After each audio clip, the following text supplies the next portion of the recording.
दोस्तों नमस्कार, Kaushambi teachers academy में आपका स्वागत है। दोस्तों यह क्लास मैथ पेडागॉजी से संबंधित है। यदि आप इसके पहले थ्योरी की क्लासेस न देखे हों तो प्लेलिस्ट में जाएं और मैथ थ्योरी की क्लास देख लें।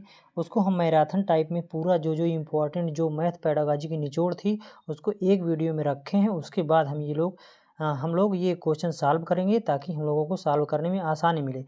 तो इसके पहले एक वीडियो हो चुकी है, आप थ्योरी की क्लास है उसको आप ना देखे हों तो प्लेलिस्ट में जाएँ, क्लास देख लें। उसके बाद इसको सॉल्व करें तो आपको आसानी मिलेगी। तो जो सीटेट सिलेबस में पहला चैप्टर सीटेट में मैथ पेडागॉजी में दिया गया है वो गणित की प्रकृति दिया गया है। गणित की प्रकृति कैसी है उसी के बारे में हम लोग आइए सवाल सॉल्व करते हैं। तो इसमें पहला क्वेश्चन दिया गया है, निम्नलिखित में से क्या गणित की प्रकृति है, यानी गणित की प्रकृति कैसी है। पहला ऑप्शन दिया है यह अलंकारिक है, दूसरा ऑप्शन दिया है यह तार्किक है, तीसरा ऑप्शन दिया है यह कठिन है, चौथा ऑप्शन दिया है यह सामान्य लोगों के लिए नहीं है। तो गणित की प्रकृति कैसी है। गणित की प्रकृति हम पिछली क्लास में जो कल की वीडियो में हम बताए थे इंपॉर्टेंट फैक्ट्स के बारे में, तो इसमें गणित की प्रकृति जो होती है वो तार्किक होती है। तो ये पहले का दूसरा ऑप्शन हमारा राइट हो जाएगा।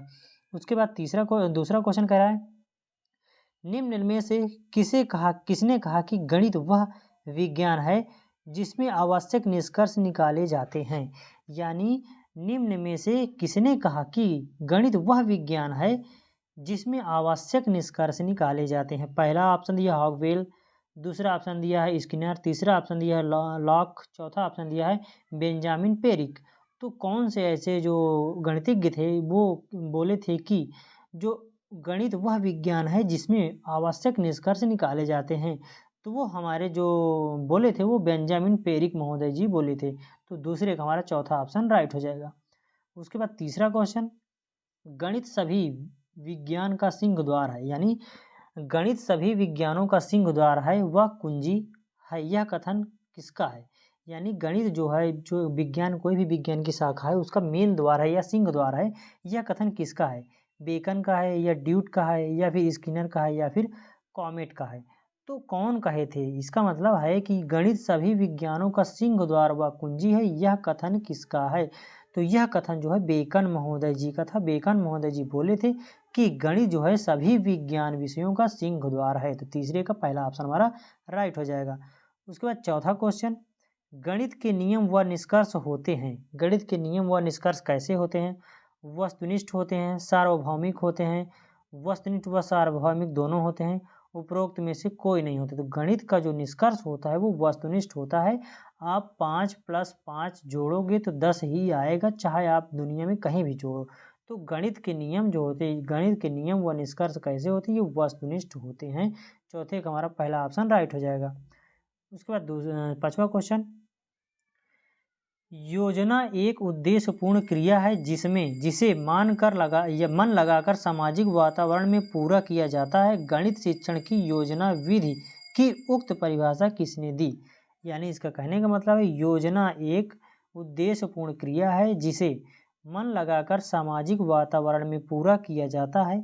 गणित शिक्षण की योजना विधि उक्त परिभाषा यानी योजना विधि जो उपरयुक्त जो परिभाषा दी है वो कौन दिए थे। किलप्रैक्टिक दिए थे, थॉर्नडाइक दिए थे, क्रो एंड क्रो दिए थे या फिर स्किनर महोदय जी दिए थे। तो इसमें हम आपको ट्रिक बता दें, अगर योजना आ जाएगा तो वो किलपैट्रिक होगा। जैसे मान लीजिए किसी को आप कोई आदमी किसी को मर्डर करने जाता है तो योजना पूर्व जाता है ना, यानी पहले से योजना बना लेता है उसके बाद मर्डर करने जाता है।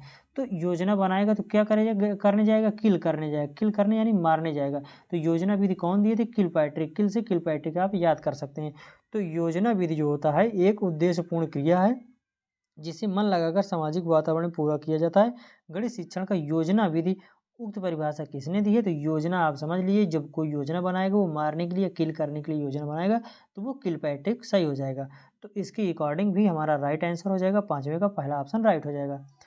उसके बाद छठवां क्वेश्चन, वह उद्देश्य जो शिक्षक गणित पढ़ाने के बाद कक्षा में ही प्राप्त कर लेता है उसे कहा जाता है।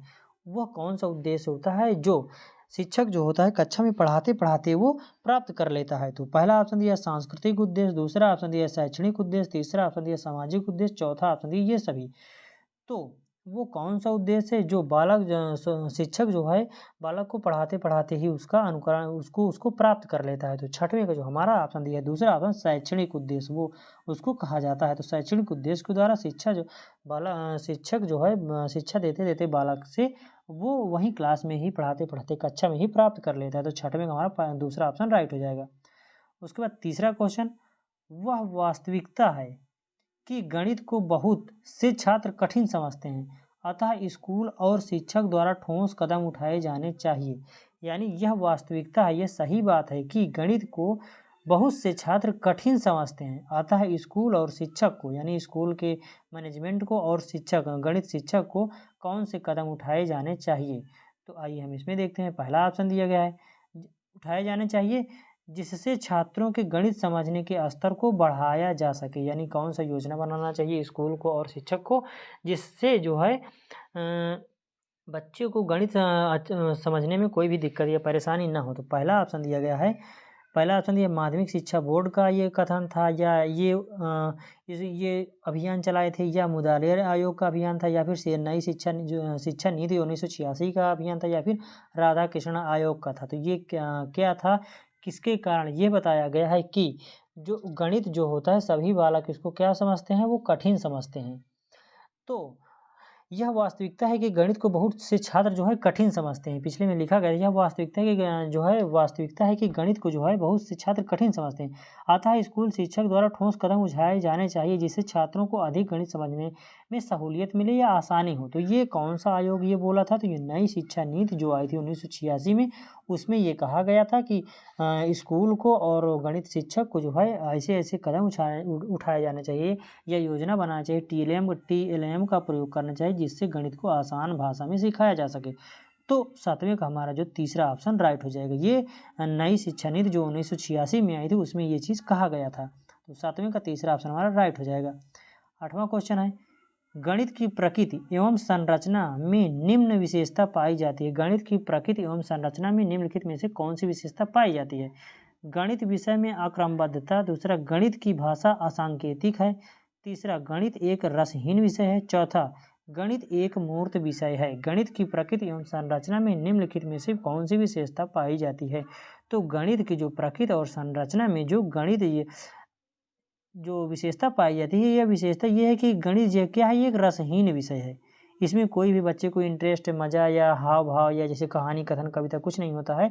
तो गणित की प्रकृति कैसी होती है, ये रसहीन भी होती है। क्या गणित की प्रकृति एवं संरचना में निम्नलिखित में से क्या विशेषता पाई जाती है। तो गणित जो होती है वो एक रसहीन विषय होता है। तो आठवें का तीसरा ऑप्शन हमारा राइट हो जाएगा।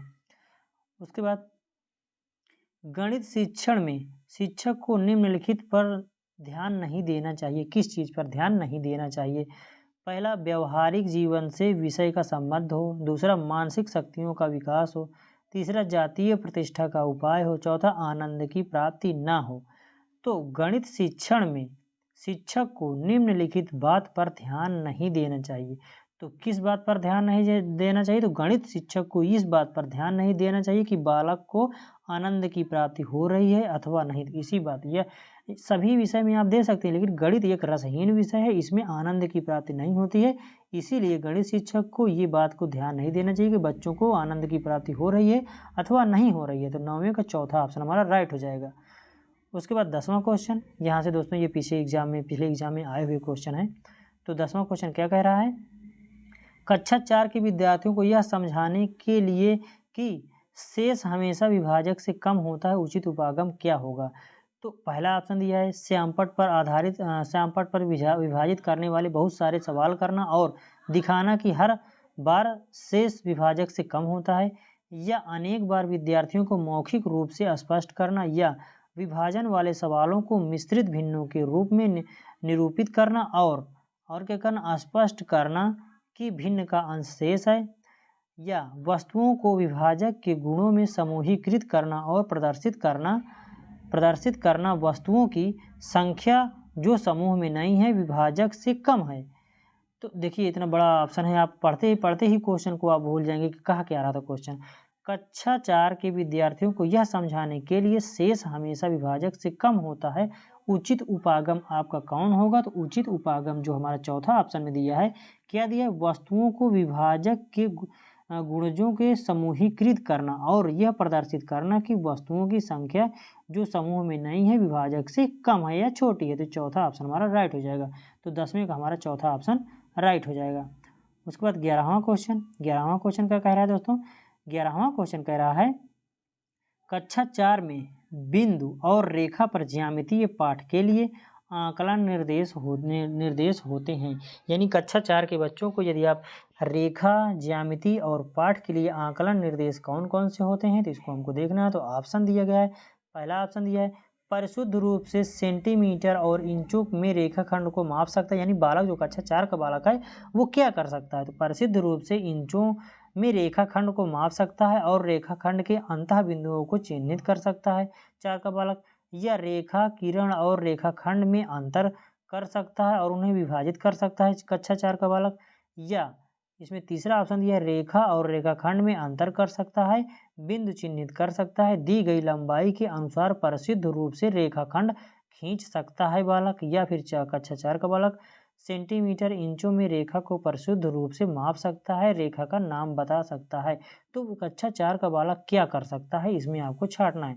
तो जो कक्षा 4 का बालक है दोस्तों, ये कक्षा 4 में बिंदु और रेखा पर ज्यामितीय पाठ के लिए आकलन के क्या निर्देश होते हैं? तो जो कक्षा 4 का बालक है वो क्या कर सकता है? रेखा खींच सकता है, किरण खींच सकता है और रेखाखंड खींच सकता है, और इन तीनों में अंतर स्पष्ट कर सकता है कि रेखाखंड कौन है, किरण कौन है और रेखा कौन है, अंतर कर सकता है और उन्हें परिभाषित कर सकता है। ये कक्षा 4 का बालक ये कर सकता है, इसके उसकी क्षमता आ जाती है। बाकी ये 6, 4, 5 की क्लास के यानी ऊंची क्लास के बच्चों के लिए तीनों ऑप्शन दिए हैं। दूसरा ऑप्शन ये क्लास 4 के हिसाब से राइट हो जाएगा। तो 11वें का जो हमारा दूसरा ऑप्शन राइट हो जाएगा। उसके बाद 12वां क्वेश्चन कह रहा है निम्नलिखित पर विचार कीजिए 5+3 इस सीमित उत्तर वाला तदनुरूपी मुक्त उत्तर वाला प्रश्न। यानी ये सीमित उत्तर है। सीमित एक होता है, एक सीमित बंद अंत वाले प्रश्न होते हैं, एक खुले अंत वाले प्रश्न होते हैं। तो बंद अंत वाले प्रश्न में दोस्तों केवल आप एक आंसर कर सकते हैं या एक विधि से उसको लगा सकते हैं, और खुले अंत वाले प्रश्नों में आप आंसर कई प्रकार से ला सकते हैं। तो ये 2 प्रकार के प्रश्न होते हैं। तो इसमें कह रहा है सीमित उत्तर प्रश्न का तदनुरूपी मुफ्त उत्तर होगा। ये सीमित है, जैसे 5+3 जोड़ोगे तो 8 आएगा। ये सीमित है यानी बंद अंत वाले प्रश्न है, लेकिन उसके उल्टा तदनुरूपी मुफ्त उत्तर वाला प्रश्न होगा। इसमें मुफ्त उत्तर वाला प्रश्न कौन सा होगा? तो इसमें हम देखते हैं 5 और 3 का योग ज्ञात कीजिए। 5 और 3 का योग ज्ञात कीजिए, या 5 में क्या जोड़ा जाना चाहिए ताकि 8 हो जाए, या कोई ऐसी 2 संख्याएं बताइए जिनका योग 8 है, या फिर 5 और 3 का योग क्या होगा। तो इसे पूछा क्या गया था तदनुरूपी मुफ्त उत्तर वाला प्रश्न कौन सा होगा जिसमें बालक कई प्रकार से उत्तर उसको दे सकते हैं। तो इसमें हमारा कौन सा राइट आंसर हो जाएगा? वो कोई ऐसी 2 संख्याएं बताइए जिनका योग 8 है। ये मुफ्त उत्तर वाला प्रश्न है, बालक कई प्रकार से बता सकता है। 2 संख्याएं 4 भी ले सकता है, फिर 5 और 3 भी ले सकता है, फिर उसके बाद 7 और 1 भी ले सकता है, या कई प्रकार से ले सकता है। तो यही खुला अंत वाला जो प्रश्न होता है, बालक उसमें बाण नहीं लगा होता, आंसर कितने भी प्रकार से वो लगा सकता है। तो तदनुरूपी मुफ्त उत्तर वाला प्रश्न यही हो जाएगा। बालक इसमें क्या करेगा? वो अपने अनुसार वो 2 अंक ऐसे ले लेगा जिसका योग 8 हो जाएगा। तो तीसरा ऑप्शन हमारा राइट हो जाएगा। अब इसमें देखिए 5 और 3 का योग क्या होगा? ये 8 होगा। ये केवल एक ही प्रकार से बता सकता है। 5 और 3 का योग ये भी 8 होगा। फिर उसके बाद 5 में क्या जोड़ा जाए ताकि 8 हो जाए? तो केवल 5 में केवल 3 जोड़ोगे तब 8 होगा। ये तो तीनों बंद अंत वाले प्रश्न, लेकिन मुफ्त अंत वाले प्रश्न क्या है? कोई ऐसी 2 संख्याएं बताइए जिनका योग 8 है। तो बच्चा जो है कोई भी संख्या ले सकता है। तो 12वें का तीसरा ऑप्शन हमारा राइट हो जाएगा। उसके बाद 13वां क्वेश्चन मानसिक गणित संबंधी गतिविधियां महत्वपूर्ण हैं क्योंकि ये निम्नलिखित में से किस एक के अवसर उपलब्ध करवाती हैं। तो पहला ऑप्शन दिया गया है मानसिक संगणना संबंधी क्रियाओं का विकास क्योंकि शिक्षार्थी तेज गति से संख्याओं के परिकलन के बीच संबंधों की पहचान की कोशिश करता है, या फिर दूसरा ऑप्शन दिया है पेपर पेंसिल का उपयोग करते हुए कक्षा में प्रक्रियाओं को सीखने में निपुणता प्राप्त करता है, या कलन विधि एल्गोरिदम जिसको बोलते हैं को सीखने में निपुणता प्राप्त करता है और कम समय में अधिक संख्या में संख्याओं का अभ्यास करता है, समस्याओं का अभ्यास करता है। यह चौथा ऑप्शन दिया है परिकलन में परिशुद्धता के साथ उसकी गति को बढ़ाने और परीक्षाओं में उसके निष्पादन में सुधार करने में सहायता करता है। तो इसमें से कौन सा हमारा राइट आंसर हो जाएगा? तो इसमें जो दिया गया है मानसिक गणित संबंधी गतिविधियां महत्वपूर्ण है क्योंकि ये निम्नलिखित में से किस एक का अवसर उपलब्ध करवाते हैं। यानी जो गणितीय संक्रियाएं होती हैं बालक को छोटे छोटे दे दिया जाता है, जैसे 5 और 3 का गुणा करने के लिए दे दिया गया, जैसे 8 में 2 से भाग करने के लिए कहा गया। जो क्या है मानसिक गणितीय संबंधी जो गतिविधियां होती हैं महत्वपूर्ण होती हैं क्योंकि ये निम्नलिखित में से किसका अवसर उपलब्ध करवाती हैं। ये छोटे छोटे जैसे मान लीजिए 11 का गुणे 2 आप बच्चे को बिना लिखे आप बताने के लिए कह देंगे, 12 गुणे 4 कर दें, तो बच्चा जो है बिना लिखे अपने दिमाग का प्रयोग करते हुए जब वो बताएगा तो वह ये मानसिक गणित संबंधी गतिविधियां महत्वपूर्ण है क्योंकि ये निम्नलिखित में से किसका अवसर उपलब्ध करवाती हैं। तो ये किसका अवसर उपलब्ध करवाती है? तो ये जो है मानसिक संगणना संबंधी प्रक्रियाओं का विकास क्योंकि शिक्षार्थी तेज गति से संख्याओं के परिकलन के बीच संबंधों को भी पहचानने की कोशिश करता है। यानी 12 गुणे अगर उसको 12 गुणे 3 कह दिया गया तो वो तुरंत अपने मन में गुणा करेगा, उसको फिर जो 36 या इसमें 36 आएगा या कुछ भी उसका आंसर आएगा तो उसमें वो क्या करेगा, वो उसको क्या करेगा संबंधित गतिविधियां महत्वपूर्ण क्योंकि ये निम्नलिखित में से किसका अवसर उपलब्ध करवाते हैं। तो ये जो है किसका अवसर उपलब्ध कराते हैं? ये मानसिक संगणना संबंधी प्रक्रियाओं का विकास क्योंकि शिक्षार्थी तेज गति से संख्याओं को परिकलन के बीच संबंधों को पहचान करने की कोशिश करता है। 13वें का पहला ऑप्शन हमारा राइट हो जाएगा। उसके बाद 15वां क्वेश्चन दोस्तों, 14वां क्वेश्चन, प्राथमिक स्तर पर क्या प्राथमिक स्तर पर शिक्षार्थियों के लिए व्यवहारिक उपकरणों का महत्व है क्योंकि यह बहुत सहायता करते हैं। या कैसे सहायता करते हैं? पहला ऑप्शन दिया मानसिक और मौखिक परिकलन की गति को बढ़ाने में। दूसरा ऑप्शन दिया है परीक्षा में बेहतर प्रदर्शन करने के लिए। तीसरा ऑप्शन दिया मूल गणितीय संकल्पनाओं को समझने के लिए। चौथा ऑप्शन दिया है शब्दों में व्यक्त समस्याओं को हल करने के लिए। तो इसमें कहा गया था, इसमें कहा गया था प्राथमिक स्तर पर, किस पर? प्राथमिक स्तर पर शिक्षार्थियों के लिए व्यवहारिक उपकरणों का महत्व है क्योंकि यह सहायता करते हैं। या किस बात पर सहायता करते हैं?